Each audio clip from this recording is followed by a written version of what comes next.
Good morning to all. This is your SST class, and today we are going to study lesson 8, elections in India. What is the importance of elections? Do you know, children? Elections are held to choose representative of people. Who are people here? We are people. Means by the election we can choose representative of us for us. By the election we can choose representative for us. Okay. In a democracy, people vote in elections. In doing so, they participate in the governance of the country, and it is the right as well as duty of the people. In an election, people can choose who will make laws for them, which political party will form the government. Elections therefore play an important role in democracy. So by election, we have choose our Prime Minister and Chief Minister. So Prime Minister of India is Mr. Narendra Damodar Modi, and the next side is the Chief Minister of our state, that is Uttar Pradesh, that is Yogi Adityanath. So these both are the representatives of our country and state. Elections in India. In India, the responsibility of conducting free and fair elections lies with the Election Commission of India. It is an independent body. Independent body refers to not controlled by the government. The body which is not controlled by the government. So Election Commission of India is not controlled by any government, and the responsibility of conducting election is on the hand of Election Commission of India. It is headed by the Chief Election Commissioner, and the Chief Election Commissioner is the head of that Election Commission of India. Types of elections. An election in which people elect representatives to the Lok Sabha is called general election. These are held countrywide. Countrywide means extending throughout nation. The election which is conducted throughout the nation, that is that general election, and are called parliament or Lok Sabha election. These elections are called parliament or Lok Sabha election. These are held every 5 years. Now, state assembly. An election in which people elect representatives to the state legislature assemblies is called state assembly election. Is called state assembly election. State assembly election means that is Vidhan Sabha. An election in which people elect representatives to the state legislature assembly, that is Vidhan Sabha, is called the state assembly elections. These are also held every 5 years. In our last class, we have studied about what happened in state legislature assembly. The members are elected by the people of states. The members of states legislature are called MLAs, that is members of legislative assembly. Our next topic is constituency. The country is divided into constituency. A constituency is an area from which people elect and send one representative, either to the Lok Sabha or to the Vidhan Sabha. An MP represents a parliamentary constituency in Lok Sabha, while an MLA, do you remember MP? Member of Parliament. So an MP represents a parliamentary constituency in the Lok Sabha, while an MLA, that is member of legislative assembly, represents an assembly constituency in Vidhan Sabha. Now, political parties. A political party is a group of people having common aim and ideas about how a government should work. Political party is a group of people, that is the group of people which have common aim, one aim and ideas about how a government should work, how that government should work properly. Every political party performs certain functions. All the political parties perform some functions. These are as follows. First, to contest elections and try to win the maximum seats. All political parties aim is to contest the elections and to win and get the maximum seats. Make people aware of the party's aim and ideas, and they tell to people about their aims and ideas, what they want to do, what they will do for the people of the country, to work for the progress of the country. Every political party is given an election symbol.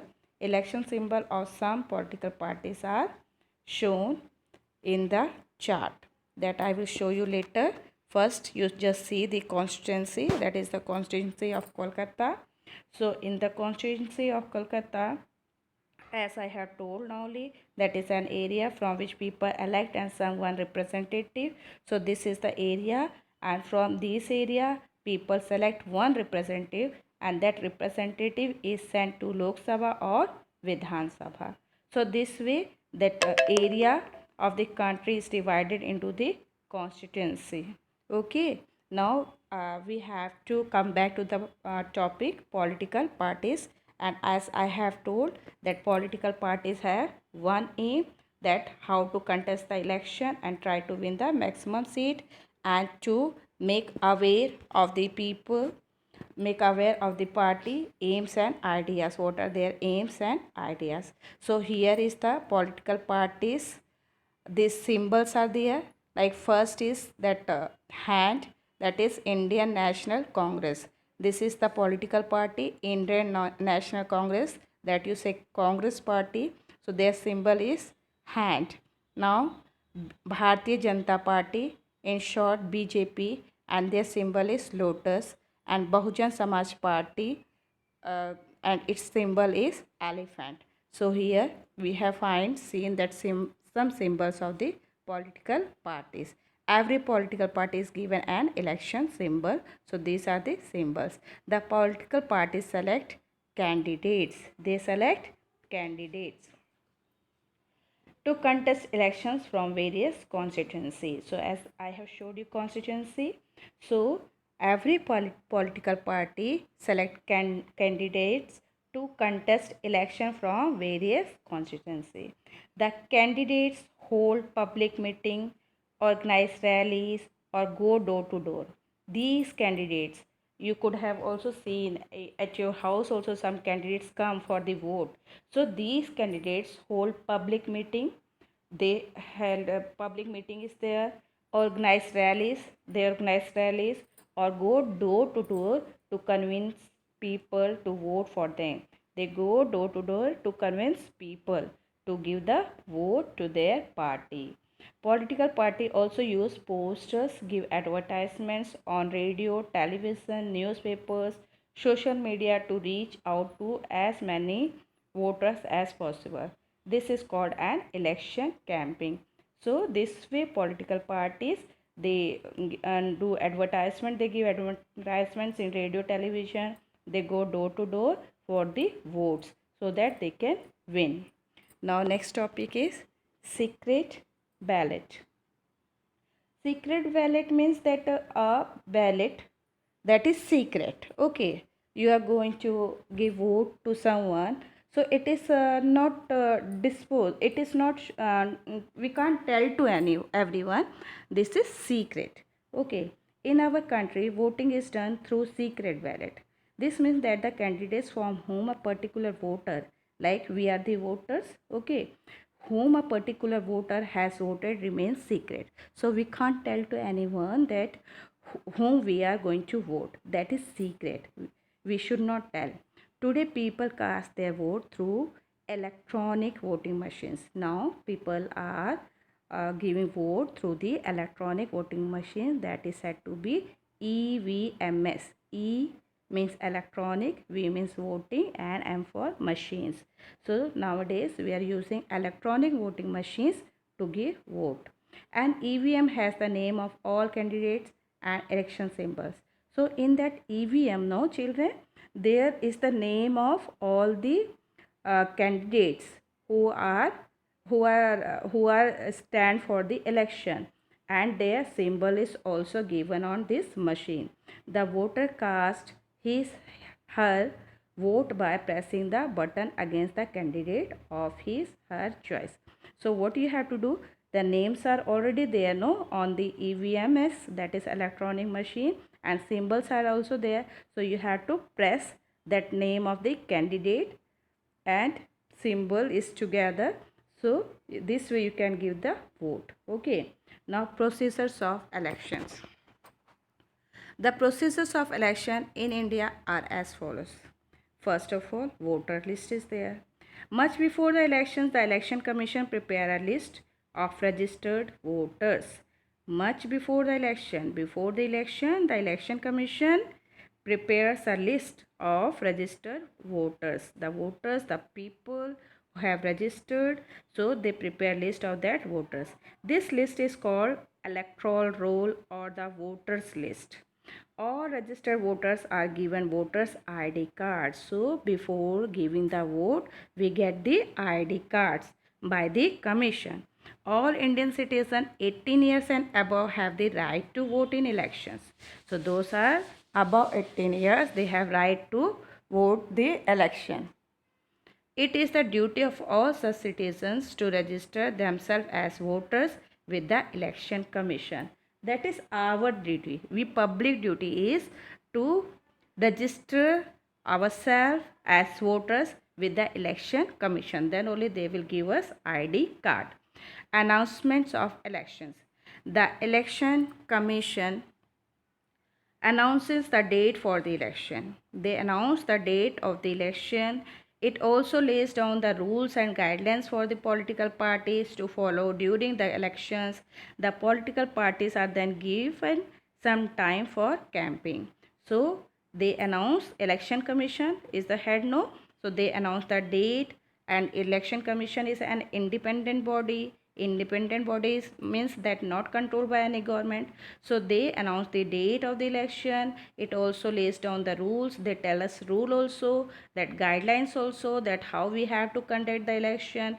The political parties are then given some time for camping, and thus those parties which are for the election, those are stand for the election, they get some time for camping also. Setting up of polling booths. Now next is setting up of polling booths. These are all the procedures of election. So the registered voters in a constituency go to the nearest polling booth to cast their vote. So we go to the nearest polling booth to give our vote. The registered voters in a constituency go to the nearest polling booth to cast their votes. Next is the election day. The next stage is the day when voters go to polling booth to cast their votes. So the election day, the next stage is the day when we go to the polling booth to cast their votes. Many police women and men policemen are posted there to ensure peaceful election. So many people, many policemen and women are there just to check out that election should be held in peaceful way. Okay, there should be no disputes. Once inside the booth, a voter has to identify herself, himself to the election official by showing ID card. So when we enter in that booth, so we should show our ID card. Then only they will allow us to put the vote. They identify us with our ID card. The official then marks the voter's finger. Now after that we get mark on our finger with a indelible ink and allows her him to cast the vote. So they put ink on our nails and they allow us to put the vote. The voter casts the vote through the EVM, which is kept behind a screen. Now do you remember what is EVM? I have told you now only in this class only, that is electronic voter machine. So we put our vote, we give our vote through EVM, which is kept behind a screen. This way the candidate whom a particular voter has voted for remains a secret. This way we keep secret that whom we have given vote. Counting of votes. At the end of the stipulated voting time, the EVMs are sealed. So at last that EVMs, our voting machines, are sealed and sent to secure place for safekeeping. and it is sent to the secure place to safekeeping. The counting takes place on a day fixed by the election commission. So the day which is fixed by the election commission, on the same day the counting is take place. Now announcements of results. Once all the voters have been counted, after once when they have counted all the voters, what we have given votes, all the votes what we had given, once it is counted, the election commission declares the result. Then those have got the maximum votes, so this party is the winner one, and election commission declares the result. The candidates who wins the maximum number of votes from a constituency is declared as the elected representative of that constituency.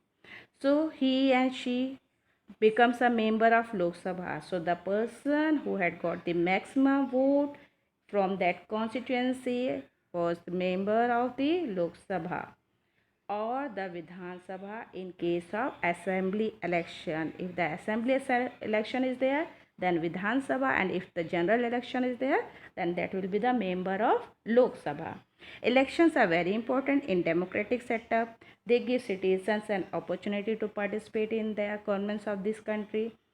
So now you can ask, take help of your parents also, to whom you can give the vote, who is the good person, who will work for the welfare of our country.